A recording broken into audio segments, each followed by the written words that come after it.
Ngopi Pagi, ngobrol inspirasi dan edukasi bareng Profesor Zudan.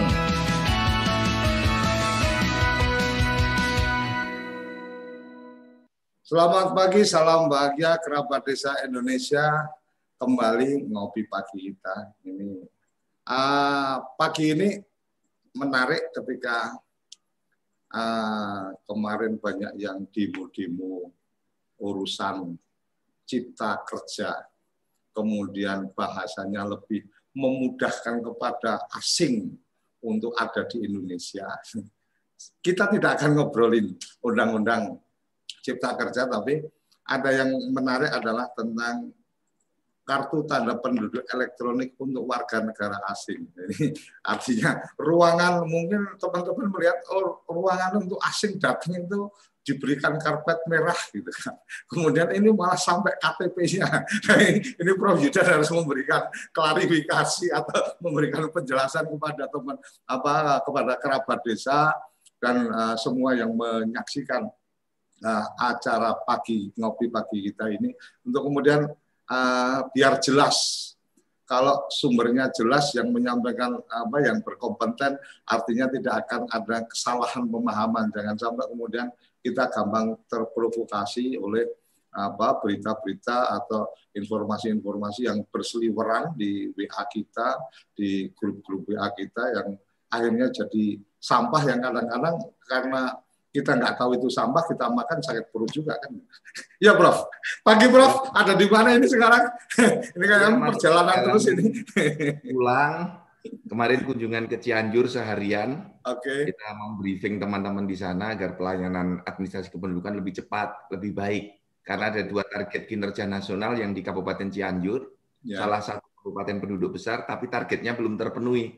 Nah, jadi satu-satu kita beri solusinya. Karena hampir tiap daerah tidak bisa diberi obat generik. Oh iya. Daerah ini khusus ini gitu. Jadi kita harus telateni satu persatu. Terima kasih.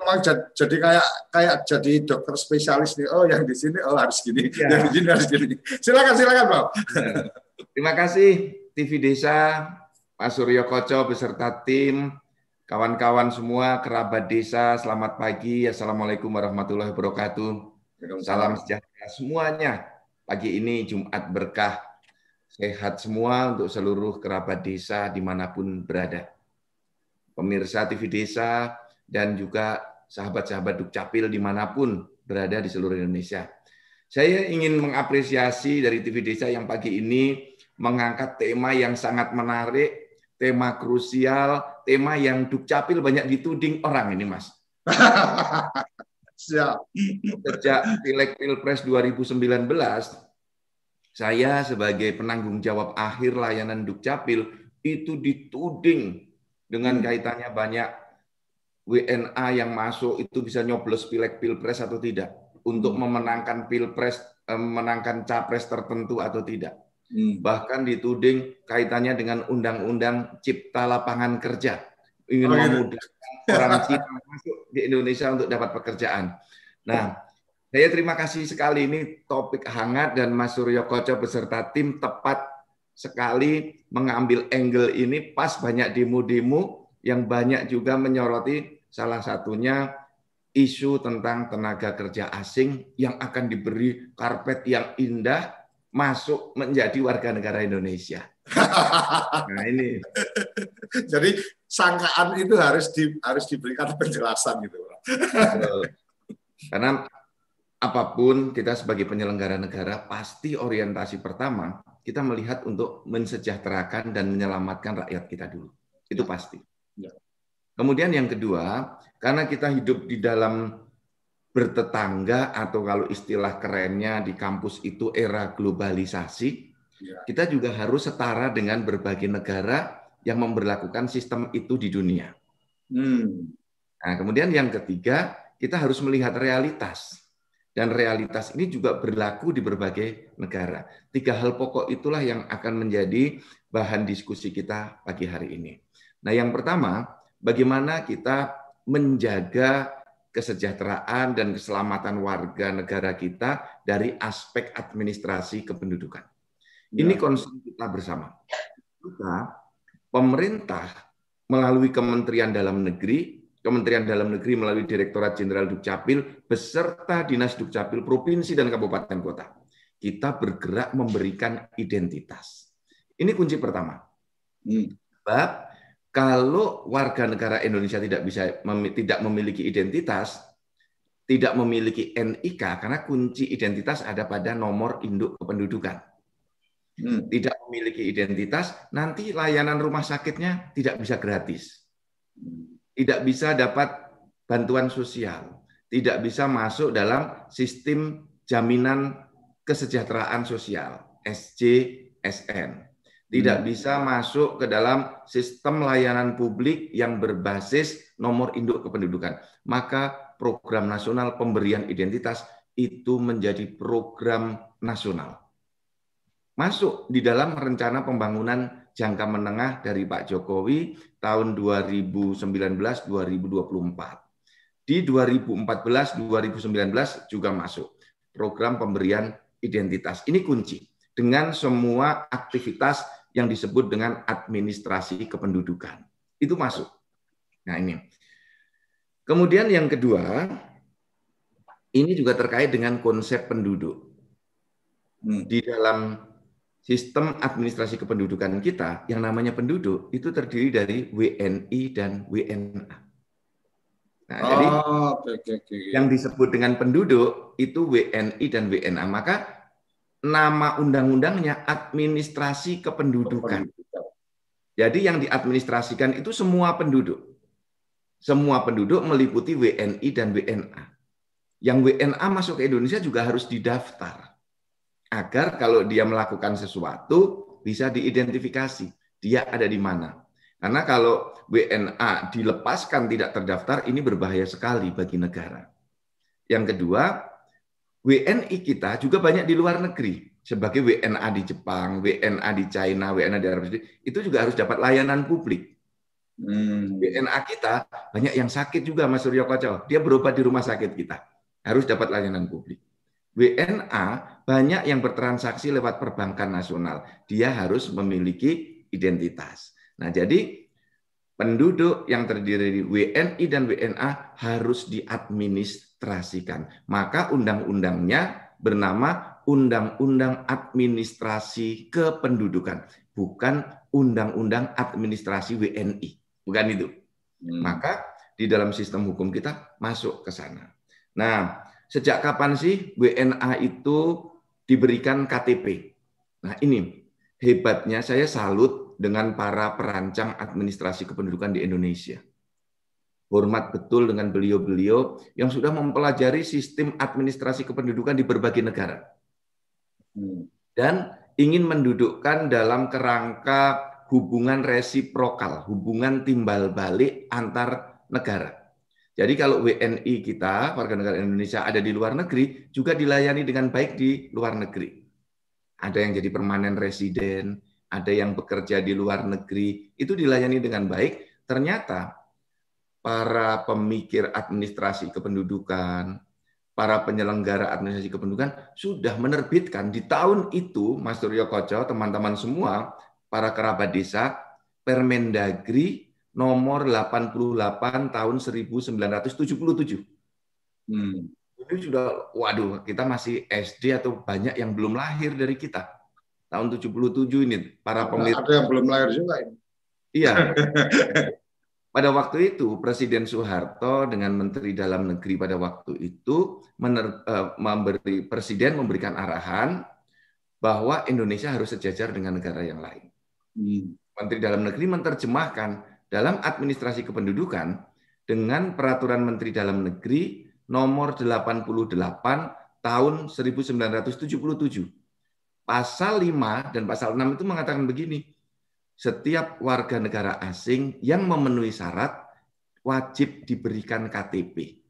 Kalau dulu namanya KTP, belum KTP elektronik. Artinya, Bro, maaf, saya potong. Artinya sebenarnya ketika kemudian warga negara asing memiliki KTP, itu sebenarnya bukan hal yang baru ya, Bro. Dari tahun 77 itu sudah ada. Iya, karena kita ini banyak yang belum tahu, kemudian menerima isu, menerima hoax kaitannya dengan tenaga kerja yang baru sekarang. Padahal tahun 77 sudah diterapkan KTP untuk warga negara asing. Nah, ini kan berita hoax itu kalau di dalam saat saya membimbing mahasiswa, ujian mahasiswa, skripsi, tesis dan disertasi itu disebut dengan begini, Mas Koco, teman-teman semua, blind leading blind. Orang buta menuntun orang buta. Ya. Hoax-nya keliru, yang membaca ya keliru, yang diberitahu ya keliru. Artinya kumpulan para keliru kan gitu. Ya. Jadi itu kalau kita ujian seringkali mahasiswanya nggak ngerti, dibimbing promotor yang nggak ngerti, yang menjawab ujian, yang bertanya juga nggak ngerti. Saya mengatakan di kelas ini sedang terjadi fenomena blind leading blind. Orang buta menuntun orang buta. Ini bahaya sekali. Ini bahaya betul dalam sistem. Maka saya ketika TV Desa mengajak diskusi pagi ini, saya sambut antusias. Karena ini kita bisa menjelaskan secara historis bahwa Indonesia itu negara maju, Mas. Tahun 77 sudah mensejajarkan dengan negara lain bahwa kita juga menerapkan permanen residen. Amerika sudah menerapkan permanen residen, ya, negara-negara Eropa sudah menerapkan permanen residen. Indonesia karena sudah ada mengantisipasi di masa depan bisa akan banyak WNA yang bekerja, WNA yang bekerja dalam kerangka hubungan diplomatik, duta besar, di atas itu sudah diberikan itu, yang tinggal dengan memenuhi persyaratan tertentu. Jadi diberikan identitas sebagai penduduk warga negara asing yang ada di Indonesia. Ini tidak ada kaitannya dengan politik. Nah, dan seperti apa sih KTP WNA itu gitu. Mungkin kawan saya bisa menjelaskan atau bisa menampakkan, izin Mas Suryo Koco. Mas, teman-teman desa, saya ingin menampilkan identitas di Indonesia. Ya. Di Indonesia itu ada KTPL untuk WNI sekarang, ada KTPL untuk WNA. Ini NIK-nya saya tutup, saya blurkan agar tidak melanggar perlindungan rahasia data pribadi. Ini hanya sekedar contoh bagaimana Indonesia mendesain identitas untuk warga negara dan warga negara Indonesia dan warga negara asing, mendesain sistem identitas untuk penduduk. Bagi anak-anak, diterbitkan kartu identitas anak-anak warna pink seperti ini. Nah, untuk di bawah 5 tahun, tidak ada foto, di atas 5 tahun diberikan foto. Nah, ini. Jadi beda untuk KTP anak-anak dan KTP orang dewasa. Untuk anak-anak disebut dengan KIA. Nah, di Undang-Undang Administrasi Kependudukan bahwa KTP untuk 17 tahun ke atas. Maka untuk kartu identitas anak-anak diatur di Peraturan Presiden nomor 96 tahun 2018. Kemudian di Permendagri 2 tahun 2016.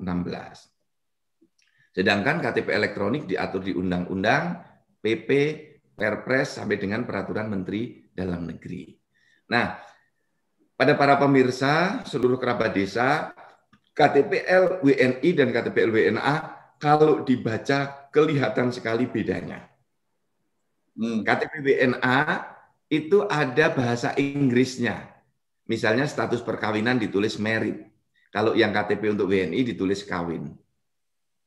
Kemudian kalau jenis kelamin, kalau yang WNI ditulis perempuan, kalau yang WNA ditulis female atau male. Jadi dalam KTP WNA ada unsur bahasa Inggrisnya. Dalam KTP WNI semua berbahasa Indonesia. Ini salah satu pembeda. Ada 3 perbedaan yang mencolok.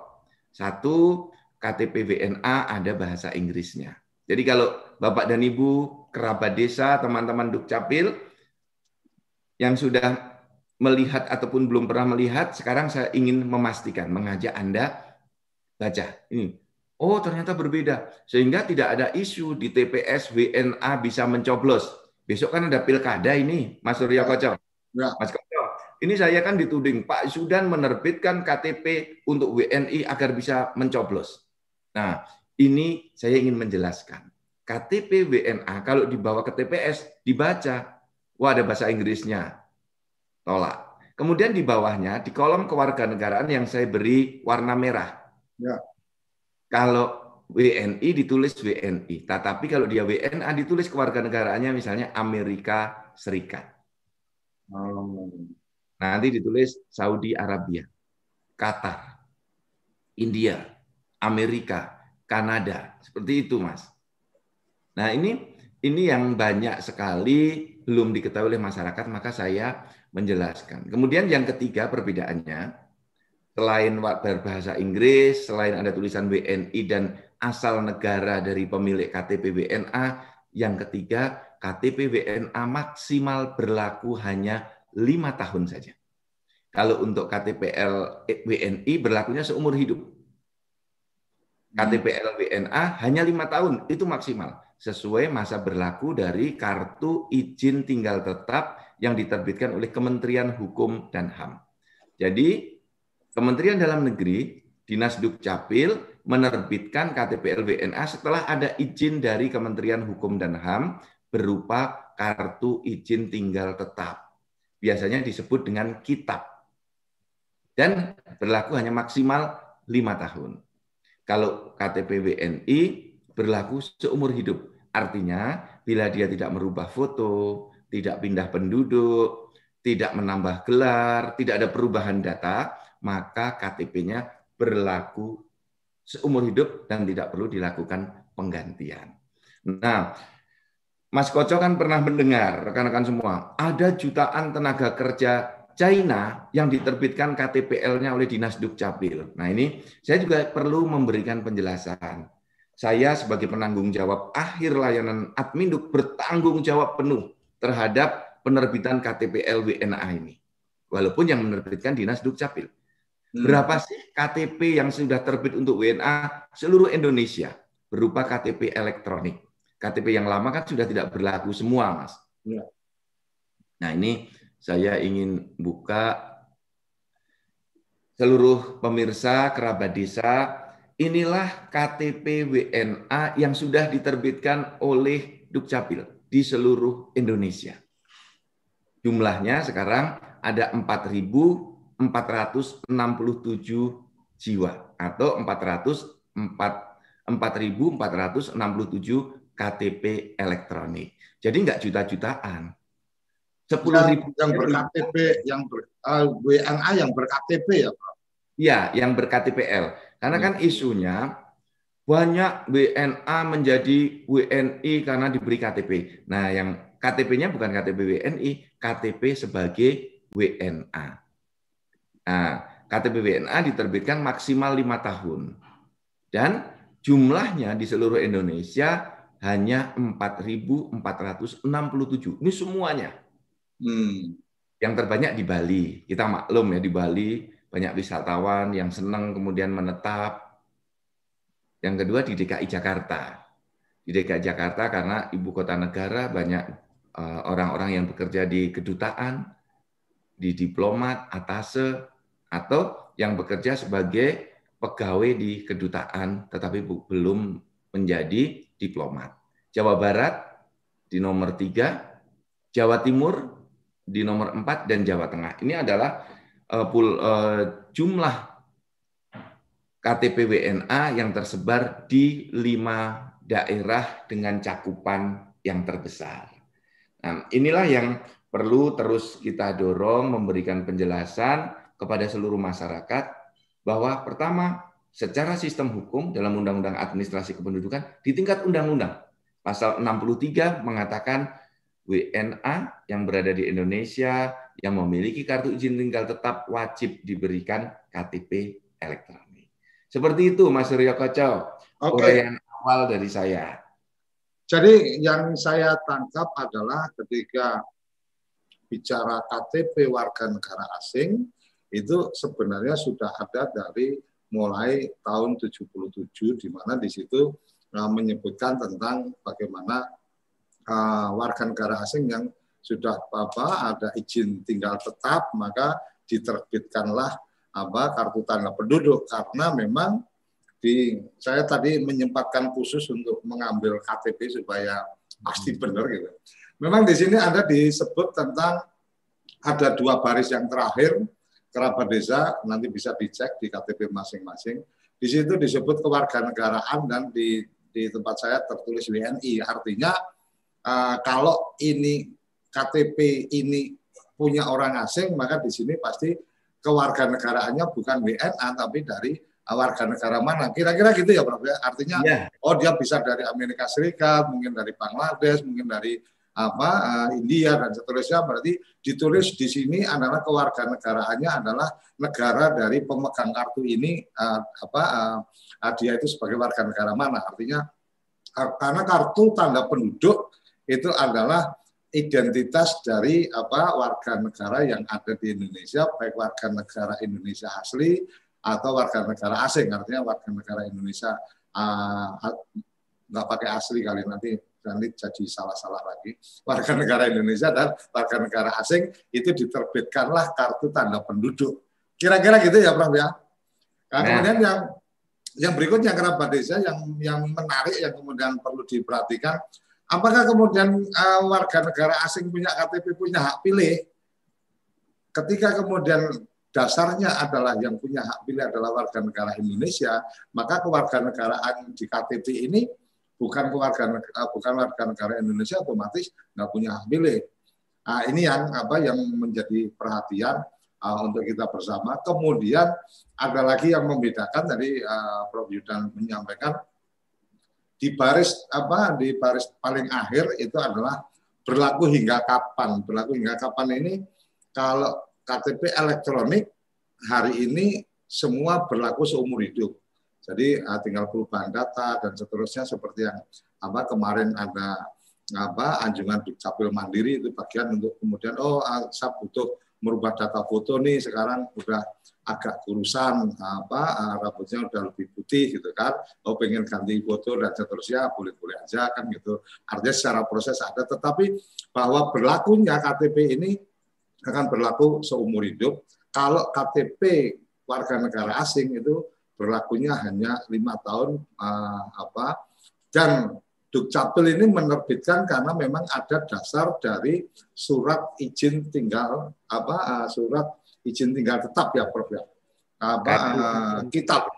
Ya, kitab. Jadi izin tinggal tetap. Jadi sebenarnya Dukcapil ini hanya berperan memberikan identitas berdasarkan ketentuan yang sudah ada. Artinya bahwa yang kemudian memberikan surat izin tinggal tetap dan seterusnya itu siapa, itu bagiannya adalah dari Kementerian Hukum HAM ya Prof ya. Bukan dari Dukcapil, artinya bukan Dukcapil yang menentukan dia izin tinggal tetap atau enggak. Jadi Kumham menentukan itu berdasarkan dia ada di Indonesia sebagai apa, kemudian akan berapa lama dan seterusnya.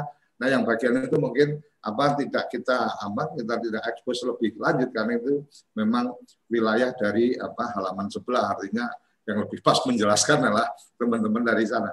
Cuma Prof, ini yang menarik adalah ketika kemudian bicara ada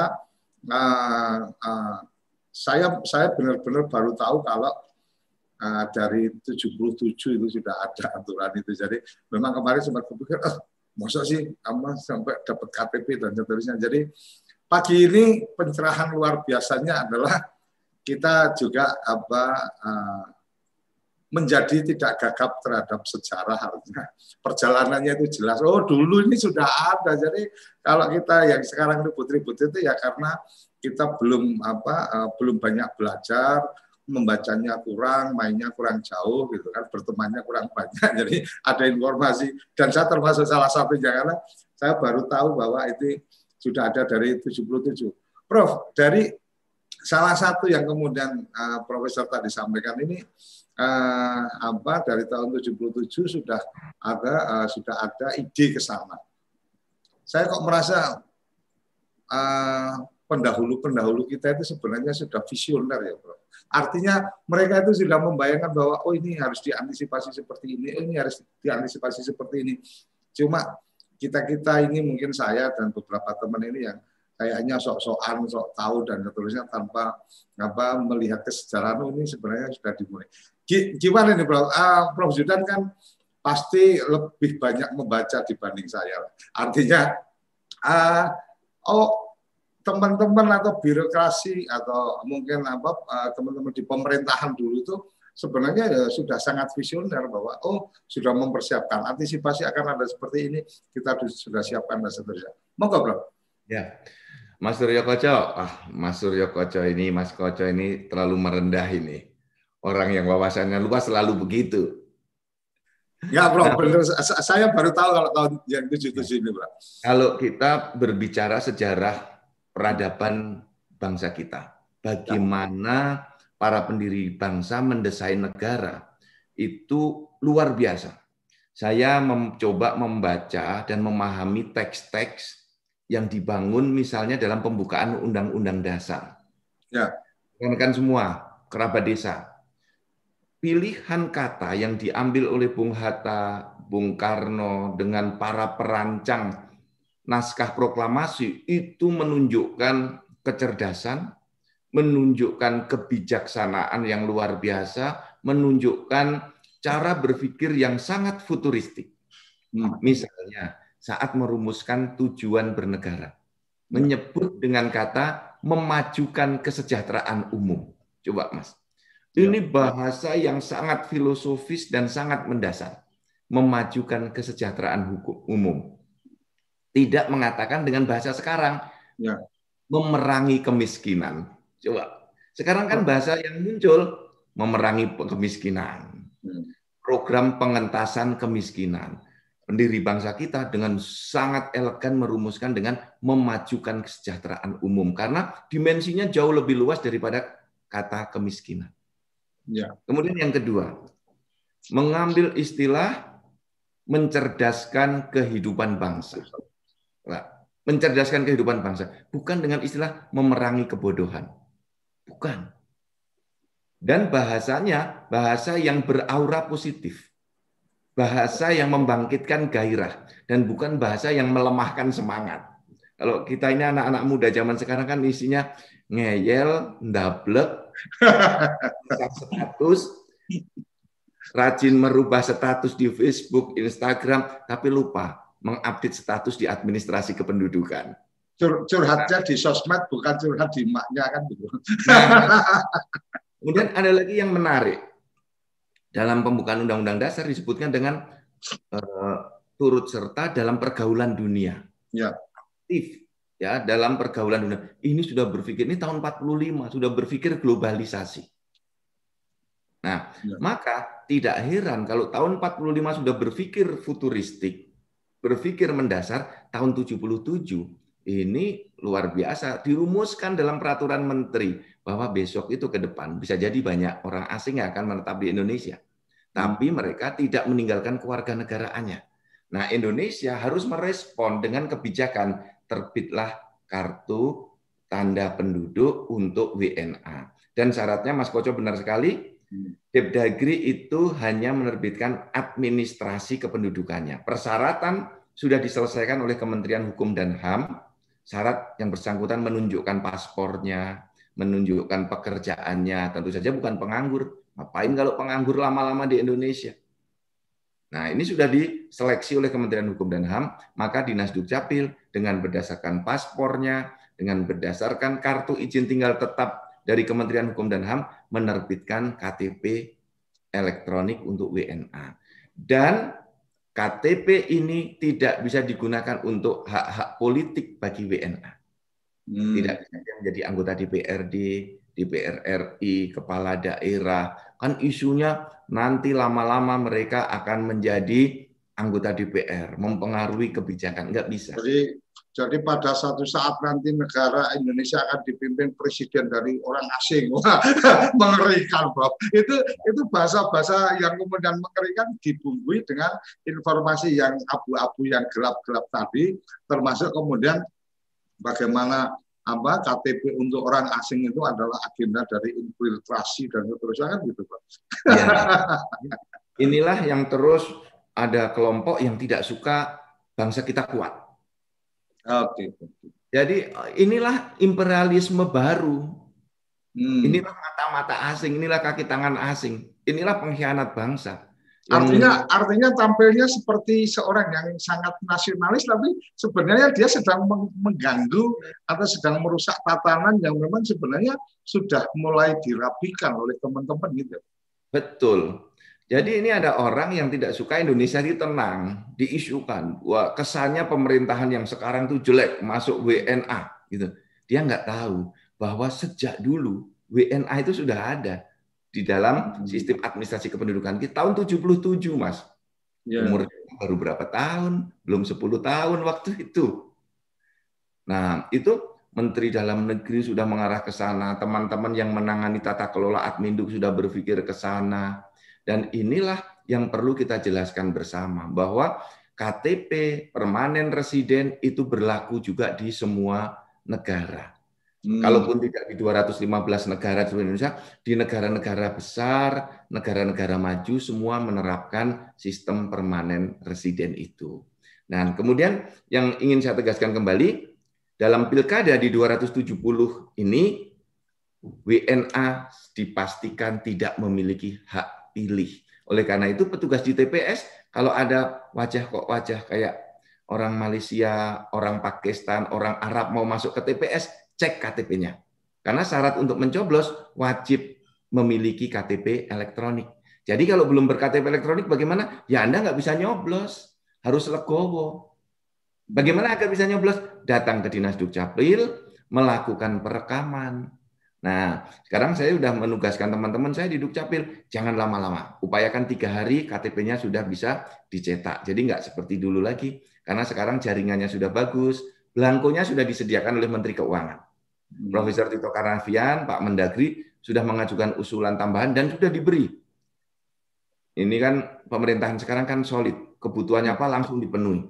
Karena untuk pilkada tersedia 25 juta keping KTPL, belangko KTPL. Sehingga saya jamin sampai dengan pilkada nanti belangko KTPL tersedia cukup. Jadi masyarakat artinya tidak mungkin ada masalah orang merasa bahwa ya walaupun sebenarnya cuma 1 suara itu, tapi teriaknya itu ini gara-gara saya nggak bisa dapat KTP elektronik, saya tidak bisa memberikan dukungan sehingga bla bla, dan itu sudah tidak ada alasan untuk itu ya, Bro. Tidak ada lagi. Karena sudah disiapkan oleh Dukcapil. Alat perekamannya banyak. Nah, sekarang perlu masyarakat datang ke Dinas Dukcapil, jangan sampai kalah dengan WNA. WNA saja yang menetap lama ngurus loh KTP-nya. Lah ini orang Indonesia, WNI, nah saya dorong juga mengurus. Hari ini saya mendapatkan kabar dari Sumatera Barat. Ya. Ada orang berumur 50 tahun, sakit parah. Mengurus ke rumah sakit, tertolak di BPJS. Mengapa tertolak? Karena dia belum memiliki KTP elektronik.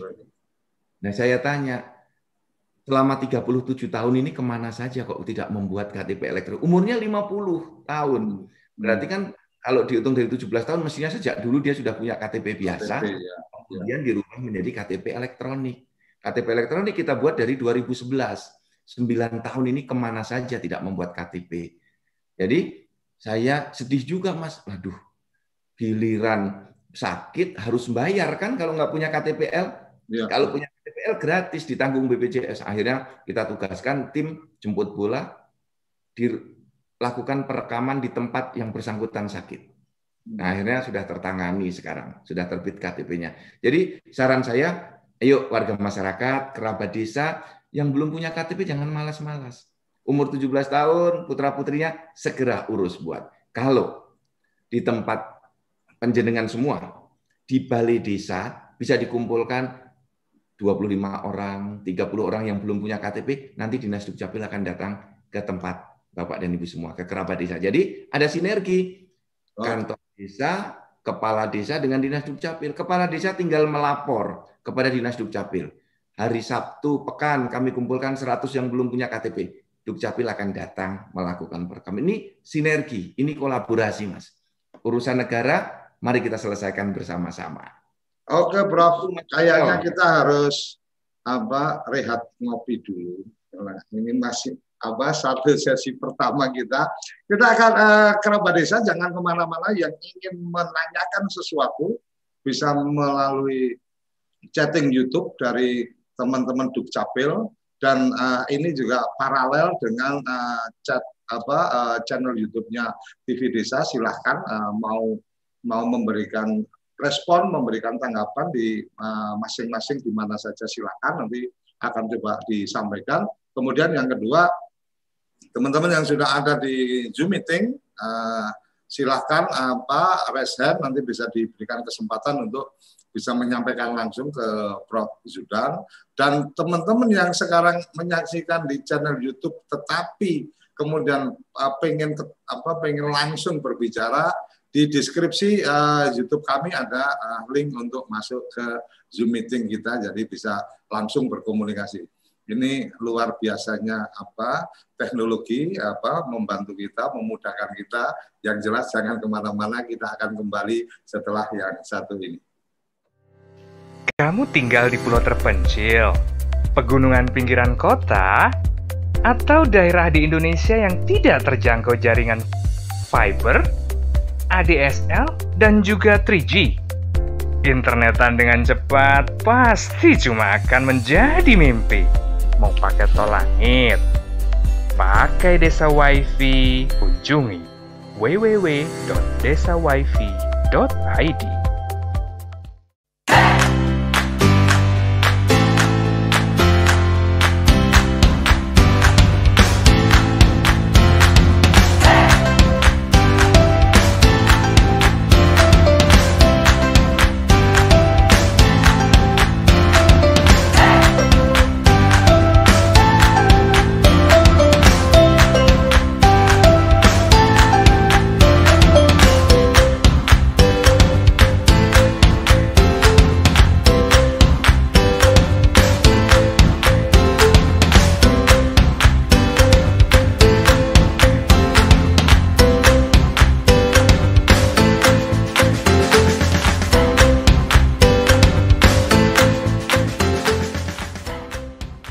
Toko IG.id, toko Instagramnya orang Indonesia.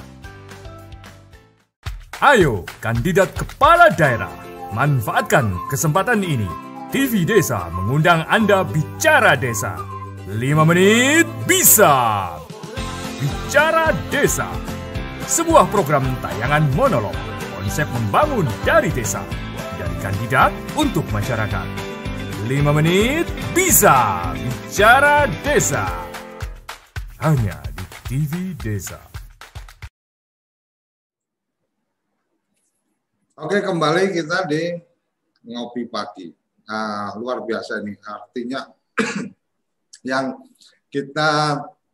tema kita tentang kalau KTP elektronik untuk WNA, dan ini menjadi tantangan bahwa kemudian teman-teman kerabat desa, bagaimana KTP elektronik ini karena memang akan menjadi sumber data dari negara, dari pemerintah untuk memberikan layanan terbaik kepada warga negaranya, maka data yang kemudian menjadi penting adalah data-data yang terekam di KTP elektronik yang ada di Dukcapil. Kira-kira kayak gitu ya, Prof ya. Jadi ketika kemudian saya taruh kata nih, saya mau jualan, kalau kemudian saya nggak tahu orang di situ itu berpenghasilan berapa, sukanya makan apa, dan seterusnya, kan otomatis saya tidak bisa membuat paket jualan yang paling pas, umpama nih untuk makan siang. Ternyata di lingkungan yang saya mau buka warung ini, itu banyak teman-teman dari komunitas Sunda umpamanya. Ketika kemudian saya tidak punya data itu, saya karena orang Jawa kemudian berpikirnya pasti orang pada suka, kemudian jualan gudeg ya mungkin nggak laku kan gitu. Sama seperti ketika negara ingin hadir memberikan pelayanan terbaik kepada warganya, tapi warganya nggak pernah memberikan informasi sebenarnya ada berapa orang sih, kemudian yang umur sekian berapa dan seterusnya gitu kan. Saya melihat ada yang luar biasa dengan pendataan tadi adalah ada kartu identitas anak kemudian menjadi KTP. Yang menarik adalah dari kartu identitas anak menjadi KTP itu kan sebenarnya hanya masalah pesta ulang tahun 17 kan gitu. Kalau ulang tahun 17 akhirnya kemudian udah waktunya kamu dapat KTP, udah waktunya kamu bisa punya SIM dan seterusnya dan seterusnya. Artinya tapi nicknya tetap dari dia lahir. Ini yang sesuatu yang menurut saya luar biasa.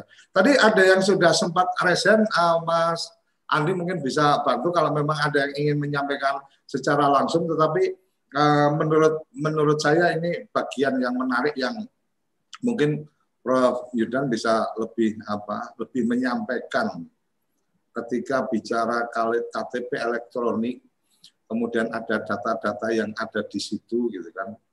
Ini sebenarnya beneran apa enggak sih, atau komitmennya jelas apa enggak sih dari kementerian-kementerian yang lain untuk kemudian memanfaatkan data itu. Artinya gini,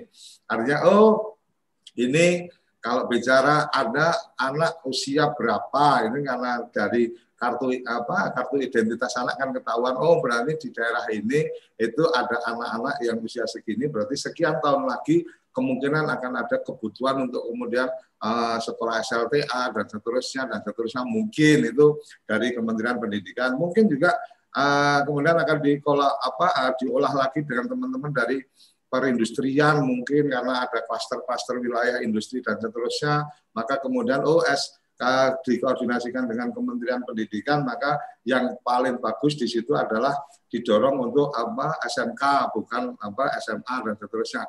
Sejauh ini yang Profesor sudah rasakan integrasi atau kolaborasinya seperti apa, Prof? Terima kasih Mas Koco, rekan-rekan semua kerabat desa. Pagi ini kita mulai untuk masuk ke satu diskusi yang kita mulai dulu hanya dikenal dokumen kependudukan. Dulu kan hanya dikenal KTP, surat nikah, akte cerai, akte kelahiran, kartu keluarga, itu namanya dokumen kependudukan. KTPL, kartu identitas anak, itu dokumen kependudukan. Dulu kita belum membangun big data, belum. Nah, sekarang pemerintah membangun big data. Dari dokumen dirubah menjadi data. Maka lahirlah istilah statistik kependudukan. Mas Suryo Koco tadi sangat tepat menyinggung. Pekerjaannya bagaimana? Saya ini mau jualan. Jualannya apa? Loh, orang sana pekerjaannya rata-rata PNS. Jualannya beda dengan yang pekerjaannya ternyata petani dan berkebun. Kalau satu kawasan banyak petani, banyak pekebun, jualannya pupuk, laris. Bibit tanaman, obat-obatan, herbisida, pestisida, kurakron, seperti itu. Tetapi kalau kelompoknya banyak PNS, yang dijual tentu saja beda. Yang harus dijual adalah beras, bahan pokok, karena tidak memproduksi sendiri. Ya. Tetapi kalau di kelompok petani, jangan banyak jualan beras di situ. Mereka sudah punya beras. Ya. Kemudian di statistik pendidikan, kita mengetahui penduduk kita yang SD berapa, SMP berapa, SMA berapa. Dan kalau masyarakat tidak mengupdate datanya, nanti terjadi bias data. Jangan salah kebijakan, karena datanya bias. Benar. Ya. Anaknya sudah SMA, ditulis masih SD. Nanti yang disediakan guru SD. Yang direkrut formasi PNS-nya menjadi guru SD. Bayangkan, harusnya guru SMA dipilih guru SD.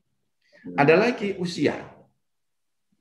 Kita update terus. Jadi statistik kita menunjukkan di Kota Jogja itu kenaikan harapan hidup.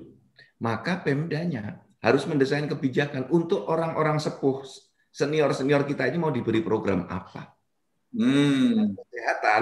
Iya.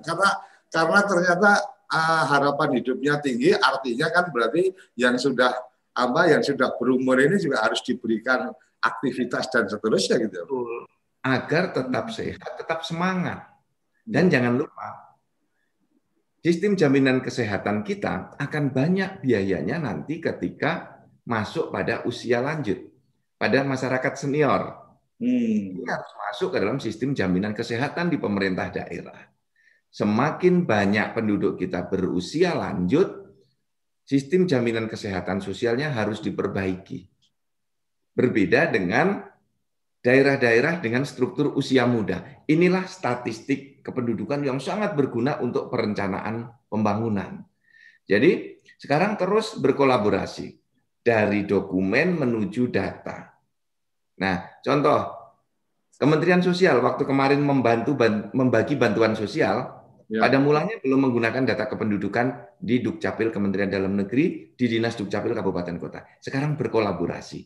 Untuk menerima bantuan harus punya dulu NIK.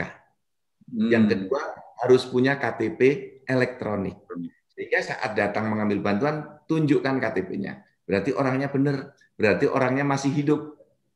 Nanti itu salah satu hikmah dari pandemi berarti ya Prof ya. Ketika kemudian nggak ada pandemi kemarin beda datanya nggak ketahuan, mungkin belum terintegrasi juga di Prof jangan-jangan. Rasa Allah itu banyak mengajarkan pada kita. Ya, kalau dulu koordinasi susah, Anda saya beri masalah agar mereka dan itu betul.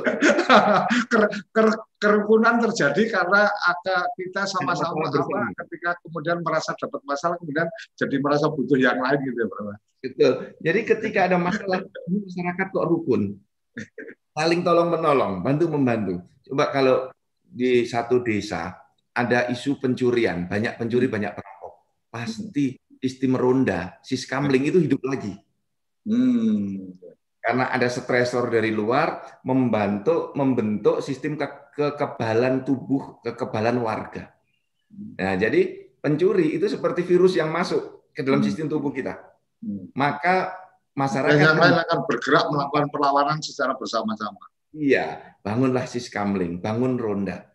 Maka ini ada baiknya juga. Pandemi ini membangunkan kita, membangkitkan kita, merukunkan kita semua. Kalau enggak, saya percaya dulu, mungkin Kementerian Sosial belum melirik kepada Dukcapil Kementerian. Pandemi, sekarang hampir semua perbankan memiliki layanan online. Verifikasinya menggunakan data Dukcapil Kementerian Dalam Negeri, menggunakan data dari Dinas Dukcapil yang ada di Pemda-Pemda. Ini hikmah besar bagi bangsa kita. Ternyata ini agak beda mungkin, Bang. Maaf saya potong. Jadi ketika kemudian ini ada satu kesadaran kemudian memanfaatkan itu. Mungkin di forum ini juga kerabat desa yang lain juga melihat bahwa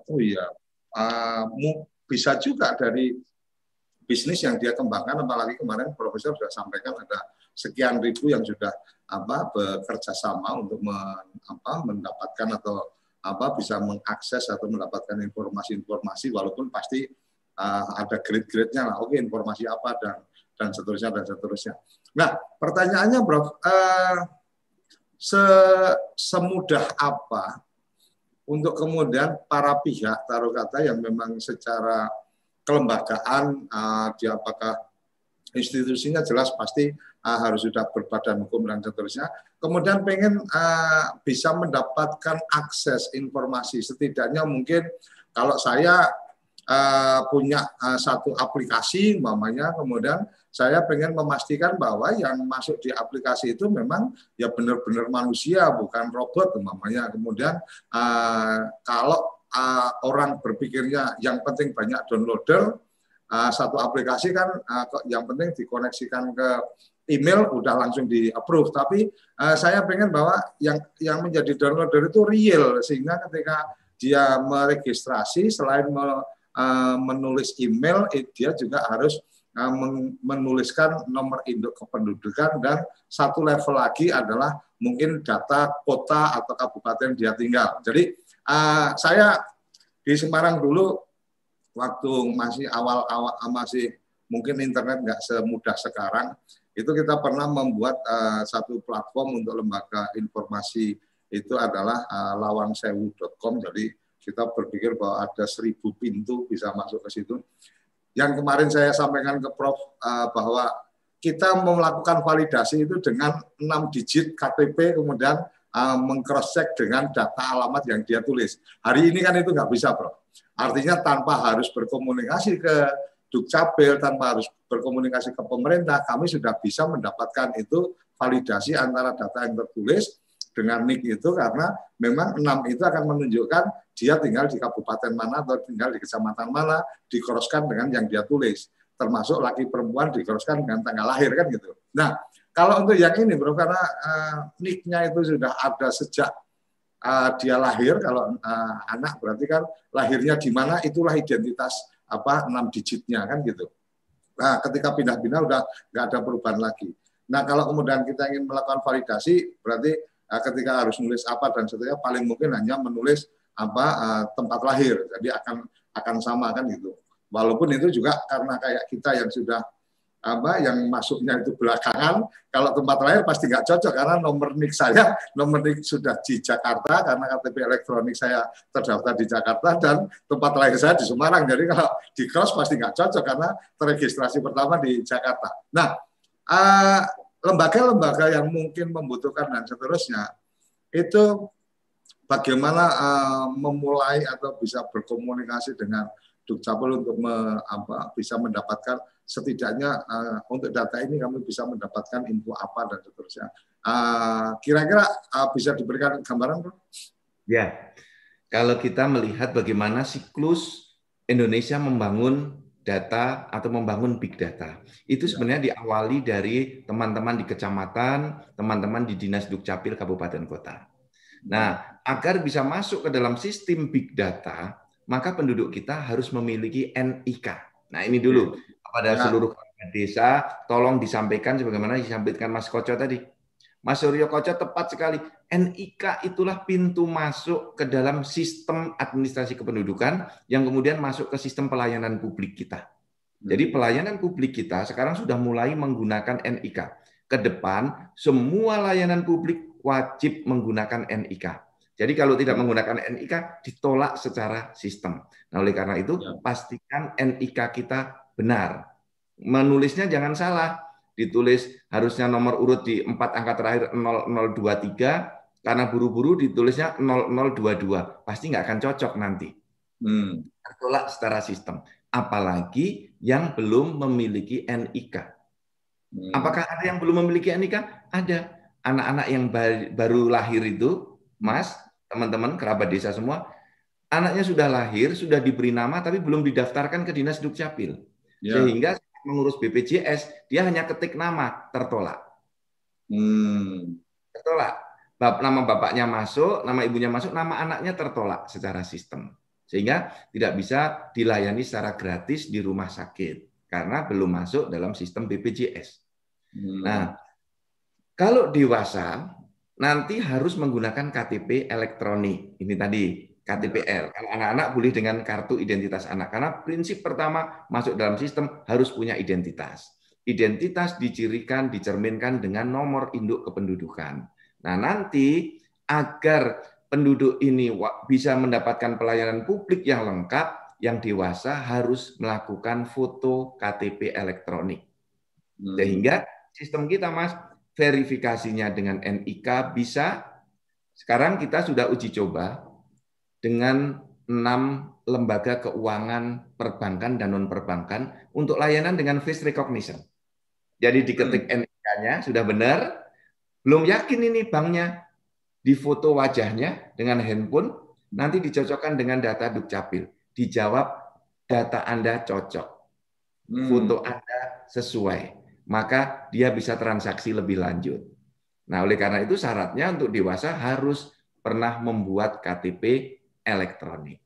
Kalau Polri sudah lama menggunakan. Hari ini dan kemarin itu banyak sekali pelaku-pelaku demo yang diidentifikasi oleh Polri melalui foto wajah. Ini siapa dia? Kok ngerusak-ngerusak? Ini siapa dia? Kok orasi ngomongnya mencaci maki, menjelek-jelekan orang lain, melanggar kaidah kesopanan, difoto. Cocokkan dengan database. Ini digunakan untuk penegakan hukum dan mengidentifikasi siapa-siapa saja yang ada potensi melanggar hukum. Termasuk untuk menangkap itu, Mas Koco, pelaku kejahatan yang termonitor dari CCTV. Jadi sekarang banyak CCTV sudah dipasang. Kalau ada orang jambret, nyopet, Itu kelihatan dari mal-mal ngambil barang, kemudian di bandara mengambil barang yang sedang diletakkan, diambil. Itu dari sisi CCTV sudah bisa dilihat. Ini digunakan untuk penegakan hukum. Jadi ada fungsi data kependudukan untuk penegakan hukum. Nah, ini untuk membuat negara kita menjadi lebih baik lagi.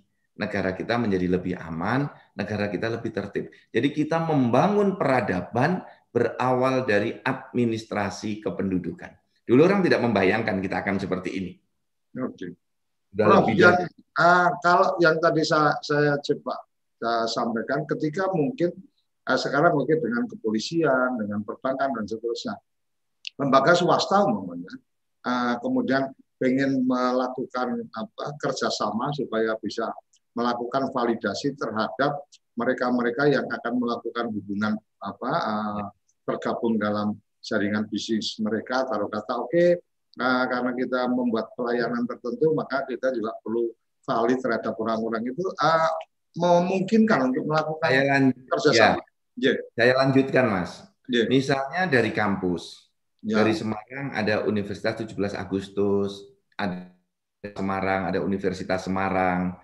Kemudian dari wilayah Jakarta ada Universitas Gunadarma. Ini universitas swasta. Ingin kerjasama untuk pendaftaran mahasiswa, mahasiswanya nggak perlu datang. Nah, mereka ke Dukcapil melakukan perjanjian kerjasama pemanfaatan data kependudukan dengan cara verifikasi. Nanti dibuat perjanjian kerjasama. Nah, mereka diberi hak akses untuk mencocokkan data. Jadi misalnya calon mahasiswa mengirim NIK. Masukkan nama, nanti dijawab data sesuai, maka dia bisa proses lebih lanjut.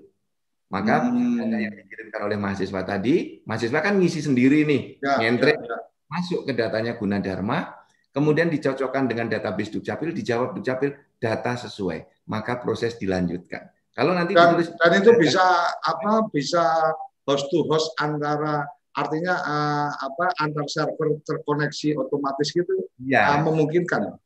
Betul. Jadi ada sistemnya host to host dengan aplikasi. Sehingga ini sangat efisien, sangat memudahkan cara kerja. Jadi tata kelola bangsa Indonesia, tata kelola pemerintahan dan swasta menjadi lebih baik. Datanya terkoneksi dan tidak ada lagi data yang berbeda-beda. Jadi besok data SIM sama dengan data Dukcapil, sama dengan data ijazah, sama dengan data NPWP, sama dengan data di asuransinya, sama dengan data di rekening bank. Inilah integrasi data kependudukan yang terus kita dorong. Luar biasa, Prof. Ini nggak terasa saya harus memaksakan diri untuk memotong pembicaraan karena kita tinggal ada 3 menit, Prof. Silakan, Prof. Closing statement. Saya minta maaf kesannya nggak sopan, tapi ini urusannya memang urusan durasi. Di berikutnya masih ada program yang harus kita lanjutkan. Silakan, Prof. Closing statement. 1 jam bersama ngopi pagi yang menurut saya sangat efektif dan sangat produktif. Ini teman-teman saya banyak memberikan respon pada TV Desa. Ini bagus sekali. Biasanya kita di TV-TV besar memberikan respon, tapi susah berinteraksi dengan audiens, dengan para pemirsa. Ini bisa dari mana ngomong, dari chat ada pertanyaan, direspon secara cepat. Nah, ini saya kira produktif dan tidak ada yang ditutup-tutupi. Mau ngeritik ya monggo, terbaca di layar chatnya. Dari YouTube juga kelihatan. Ini transparan, akuntabel gitu ya. Dan yang saya ingin sampaikan pagi hari ini, terima kasih banyak untuk TV Desa, untuk Mas Suryo Koco dan tim, dan kepada seluruh masyarakat kita, jangan kalah dengan WNA yang aktif mengurus administrasi kependudukannya. Maka seluruh WNI, saya pastikan bila Anda datang ke Dinas Dukcapil membuat KTPL, segera KTPL-nya akan selesai. Blankonya tersedia cukup. Sampai dengan pilkada nanti, saya jamin tidak akan ada kekurangan belangko KTPL. Ada 25 juta keping yang disiapkan oleh pemerintah untuk mencukupi kebutuhan seluruh masyarakat. Oleh karena itu, datanglah ke Dinas Dukcapil, urus dokumen kependudukan Anda. Terima kasih. Assalamualaikum. Terima kasih, Prof. Ini Prof Zudan ini termasuk ahli marketing juga. Jadi closingnya itu tetap ayo datang ke Dukcapil. Oke, luar biasa. Terima kasih Prof Zudan, terima kasih kerabat desa yang sudah mengikuti dari pagi tadi sampai sekarang. Dan kita sangat berharap bahwa aktif, interaktif, mempertanyakan dan seterusnya, sangat terbuka ruang untuk agenda kita, karena memang TV Desa ini bukan TV biasa. Jadi kita ada di satelit, ada di aplikasi kita ada, dan insya Allah dalam minggu depan kita ada 1-2 platform yang sedang kita trial di minggu-minggu ini. Semoga minggu depan juga bisa kita luncurkan satu Zoom TV, artinya dengan ID room tertentu, maka ketika Anda masuk, Anda akan langsung mendapatkan tayangan kita, dan akan ada tim redaksi yang nungguin di situ kalau ada yang ingin disampaikan. Ini bagian-bagian terobosan, nama boleh desa, tapi ide-ide harus luar biasa. Saya pikir itu yang saya bisa sampaikan. Terima kasih luar biasa Prof. Zudan dan teman-teman. Sabtu kita nggak ngopi, Minggu kita nggak ngopi, kita akan jalan-jalan ke tempat-tempat lain. Profesor juga harus perlu beracara dengan keluarga. Senin kita ketemu, dan mulai minggu depan insya Allah saya sudah ngobrol, sudah sempat ngobrol sama teman-teman di Dukcapil, mungkin akan ada sesuatu yang spesial di minggu depan. Apakah spesial temanya atau spesial acaranya, kita pastikan ketemu di minggu depan. Salam bahagia kerabat desa, terima kasih, sampai jumpa di episode berikutnya. Terima kasih.